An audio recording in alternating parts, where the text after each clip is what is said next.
Chronique que je vais faire pour la première fois, étant en remplacement ici dans le retour du 103.5 Cool FM. Je vais être bien guidé par Olivier Turcotte quand même.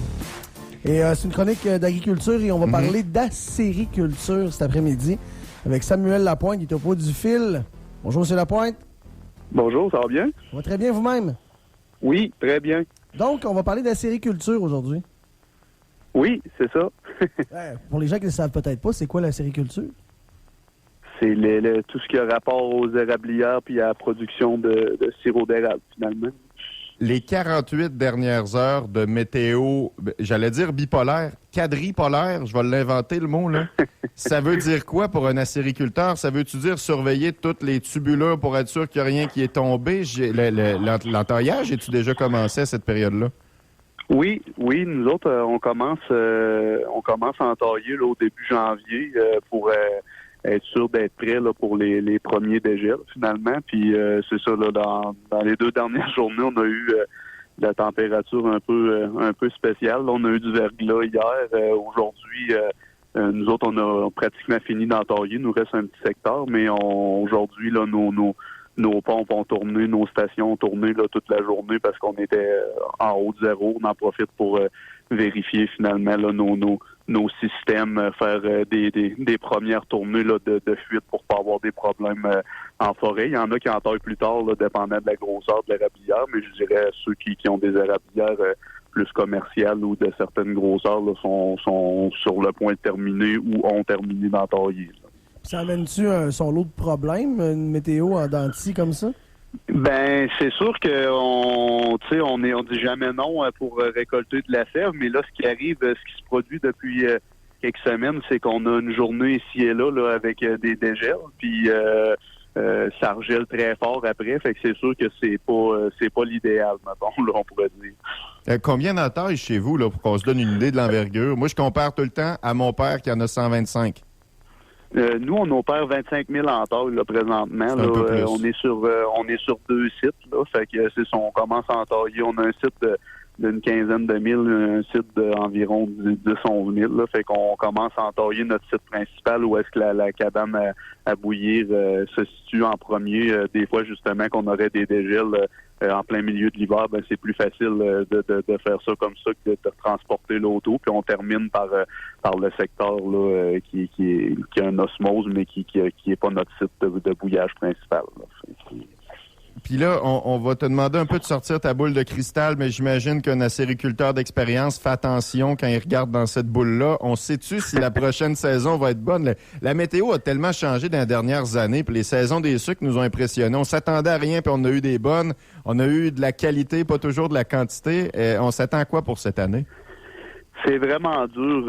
Honnêtement, c'est pratiquement impossible. Là, comme tu viens de le dire, des années, on a des indicateurs qui nous disent qu'on va avoir une très bonne saison. Comme cette année, ce que je remarque, c'est que les endroits où il y a toujours des endroits dans la forêt là, où est-ce qu'il y a comme pas de neige puis qu'on est capable de voir le sol, ben cette année, le sol il est gorgé d'eau là, dans notre secteur. Fait que c'est un indicateur qui pourrait dire que ça peut être une bonne saison, mais il y a plusieurs facteurs qui entrent en compte. L'année passée, on était super bien partis au mois d'avril. On avait un très bon début de saison, puis la chaleur a pogné, puis ça a coupé très vite. Fait que il y a plein de facteurs, mais c'est vraiment dur de dire où est-ce qu'on s'en va avant la fin de la saison, finalement. Oui, dans votre cas, dans le fond, vous devez être prêt à toute éventualité. Là. Vers la fin février, là, ça peut être n'importe quand. Là.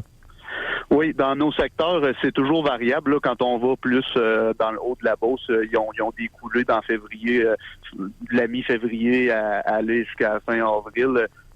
Moi, j'étais à Sainte-Justine. Nous autres, on appelle ça le pôle Nord à blague, mais je veux dire, nous autres, présentement, on a 4 pieds de neige ici, là, fait qu'on est quand même un secteur froid, mais je dirais qu'avant mars, c'est assez rare qu'on a des coulées assez importantes pour collecter l'eau et puis la processer, mais tu sais, je veux dire, oui, on est prêt. Là. Moi, j'aime ça être prêt aux alentours de la Saint-Valentin ou 20 février, là, pour justement, après ça, quand on a des dégels, des choses comme ça, ben on en profite pour aller dans le bois avec nos équipes puis être prêt pour finalement la vraie saison qu'on appelle.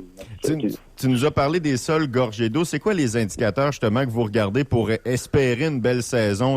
Ça prend-tu épais de neige pour que le sol reste glacé plus longtemps? Ça n'en prend-tu moins? C'est quoi les indicateurs que vous regardez avant que la saison commence?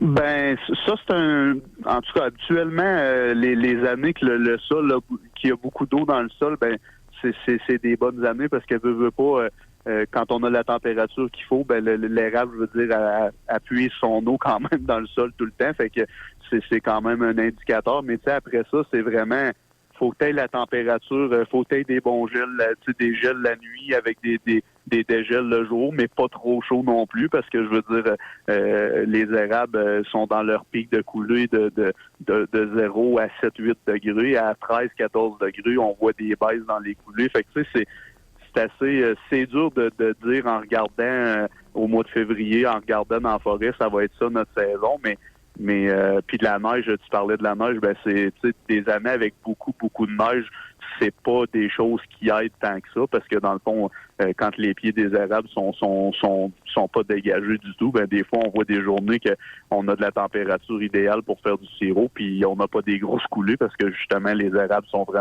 gelés vraiment fort en raison de la neige. Ben, il nous reste, M. Lapointe, à vous souhaiter une excellente saison de récolte de sève pour avoir une très bonne année là, du côté de la récolte. Voilà. Parfait. Merci. C'est ce qu'on espère. L'an passé, dans notre secteur, ça n'a pas été une saison. Ça a super de bons départs, mais finalement, dans la moyenne de la saison, ça n'a pas été extraordinaire. Fait qu'on espère. C'est le même travail se rendre à la saison pour une petite ou une grosse saison. Fait que moi aussi, je veux souhaiter une bonne saison à tout le monde cette année. Hey, merci beaucoup de nous avoir parlé aujourd'hui. Parfait. Bonjour. Merci. Au revoir. Samuel Lapointe, qui est acériculteur, pour cette chronique agricole qui était présentée par l'Union des producteurs agricoles ainsi que Desjardins. On va faire Cette capsule agricole était une présentation de Desjardins Entreprises, Beauce-Appalaches et Chemin. Votre équipe agricole et agroalimentaire qui vous accompagne à chaque étape de vie de votre entreprise. Nos 15 spécialistes formés d'agronomes, d'ingénieurs et de techniciens forestiers sont disponibles pour vous appuyer dans tous vos projets d'affaires. Rendez-vous sur desjardins.com/entreprise ou téléphonez-nous au 88 227 7000 pour plus de détails. Une initiative de l'Union des producteurs agricoles qui contribue à l'amélioration des conditions de vie sur le plan social, économique et culturel du milieu rural.